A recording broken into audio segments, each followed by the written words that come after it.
Moi, les musulmans comme moi me disent attention, remettez-vous en question, je le ferai immédiatement. Mais après, je ne veux pas monopoliser l'attention, mais je veux dire, quels sont comment dirais-je, les symptômes qui vous permettraient de dire il me le demande? Vous êtes quand même un monarque auquel on n'osera peut-être pas le dire s'il le pense. Il me demande quoi? Vous dites de me remettre en question. Oui, je le ferai. Oui, mais comment le saurez-vous qui vous le demande? Par leur presse, quand j'étais en mauvais terme avec eux.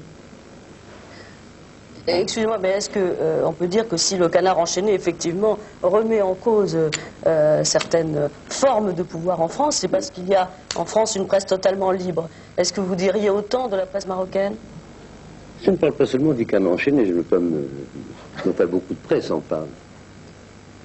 La presse marocaine est libre de dire ce qu'elle veut. La seule chose qui lui est interdite, c'est de mettre en caricature le chef de l'État. Ça vous plaît peut-être pas, mais nous, ça nous déplairait fort. Et ce n'est pas dans notre éthique. Il n'y a pas de bébé chaud au Maroc. Pardon? Pas de bébé chaud au Maroc. Qu'à Dieu nous plaise. Alors, je crois qu'on peut poser aussi la question des droits de l'homme. Vous nous avez dit, Majesté, qu'on pouvait vous poser toutes les questions, donc on est là pour vous les poser. Bon. Est-ce que vous réservez un sort particulier à vos opposants? Et est-ce que ce sort particulier peut, à juste titre, émouvoir tous les mouvements humanitaires du monde entier? D'abord, madame, je n'ai pas d'opposant au sens stricto sensu du mot. Les personnes qui sont détenues le sont par décision de justice. Il y en a qui sont condamnés à perpétuité. Parmi eux, le cas Serfati dont vous allez me parler certainement. Alors, je l'enlève du chemin. Il est condamné à perpétuité, si vous voulez, son dossier judiciaire pour pose de bombe et complicité dans pose de bombe. La seule façon pour lui de sortir de prison, c'est la grâce royale. Tant que ce monsieur n'aura pas reconnu que le Sahara est marocain, bien la grâce royale ne jouera pas pour lui. Tous les autres sont sortis. Mais je tiens à vous dire que M. Serfati est condamné par décision judiciaire. Alors quand on parle des droits de l'homme, on remet en question toute la justice marocaine, laquelle justice, je crois, jusqu'à présent n'a lésé aucun Français, car vous avez des Français qui sont ici, qui divorcent ici, qui se marient ici, qui héritent ici, qui ont des procès de locataires et de propriétaires ici contre des Marocains. Jamais aucun Français ne s'est plaint de ma justice. Jamais aucun étranger. C'est un outrage à la grande magistrature que de penser que nous faisons de notre justice ce que nous voulons. Tout de même, sur les conditions de détention, il y a peut-être des choses à dire, notamment sur un bagne dont plusieurs témoignages, sur lequel nous avons plusieurs témoignages, mais qui, selon les communiqués, etc., n'existe pas. Alors, est-ce qu'il existe, le bagne de Tamarman? Madame, les témoignages ne valent que par les témoins. Et le témoin principal dans cette affaire est une personne qui a usé et abusé de notre hospitalité. Du reste, je l'ai fait prévenir qu'il n'a plus le droit de remettre les pieds au Maroc. Vous faites allusion à qui, pardon? À Madame Serfati. Il y a à peu près 10 ans, nous avions avec la presse française le même entretien, et il portait aussi sur les prisonniers. Alors vous avez posé cette question assez abrupte: est-ce qu'il y a des prisonniers politiques au Maroc? Et vous avez répondu non. Vous nous aviez dit qu'il y a des prisonniers éthiques, c'est-à-dire des citoyens qui sont en contravention avec ce que vous avez qualifié alors d'éthique. C'est une loi morale. Est-ce que vous êtes toujours sur la même longueur d'onde, ou est-ce qu'il y a une modification de votre comportement? Je me souviens très bien que vous avez dit prisonnier éthique. Oui, je pense que le patriotisme est une éthique.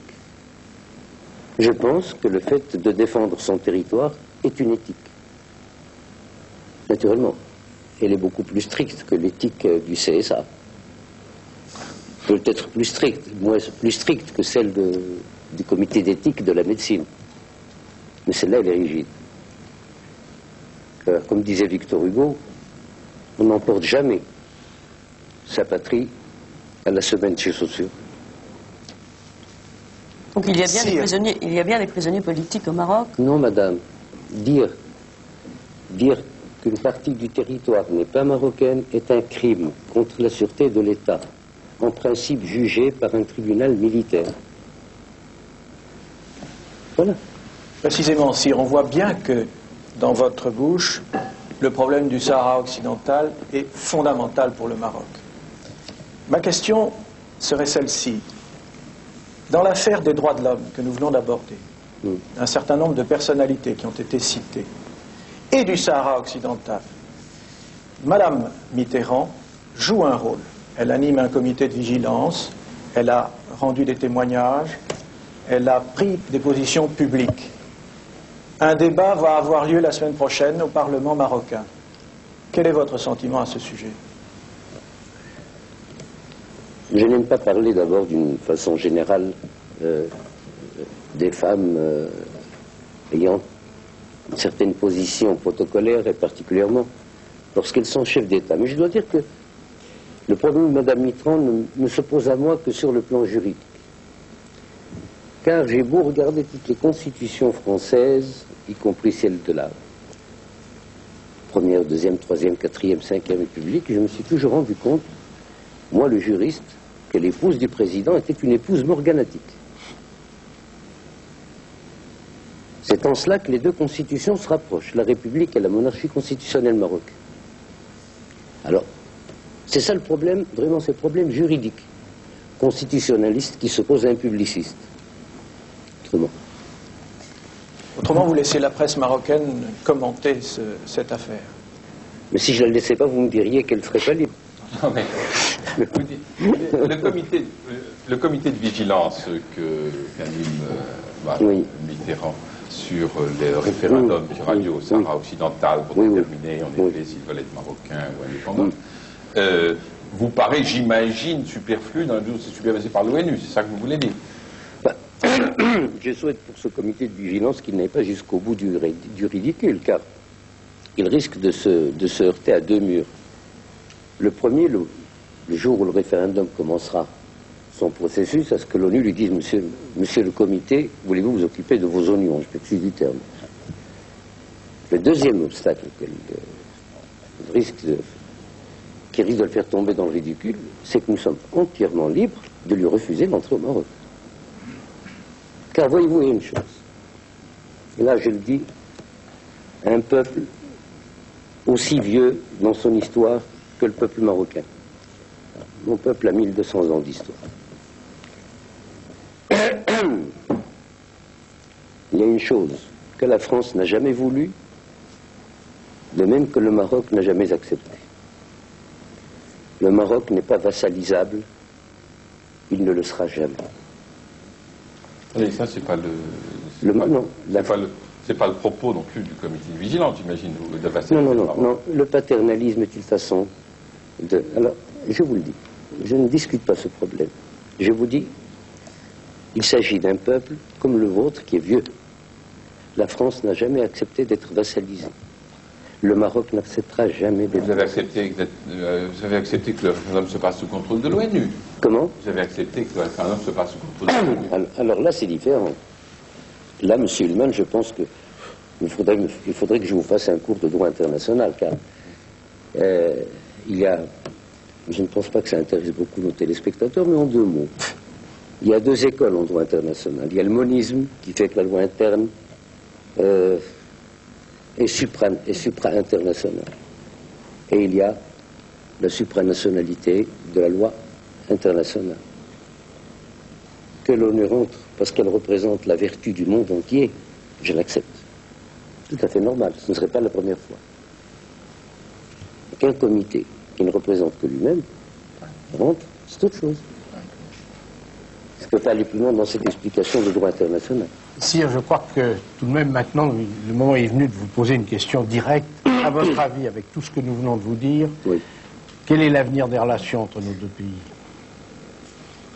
Vous savez, vous avez bien dit deux pays.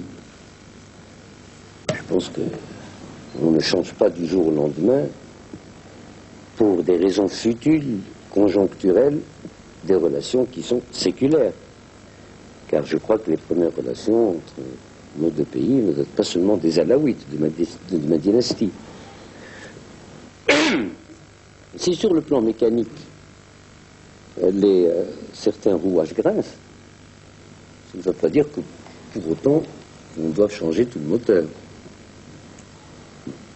Je pense que l'avenir entre nos deux pays est appelé à un cheminement commun, mais je dirais peut-être un peu plus franc et un peu plus pudique. Il ne s'agit pas pour nous de coopérer en maillot de bain ou en bikini. Il s'agit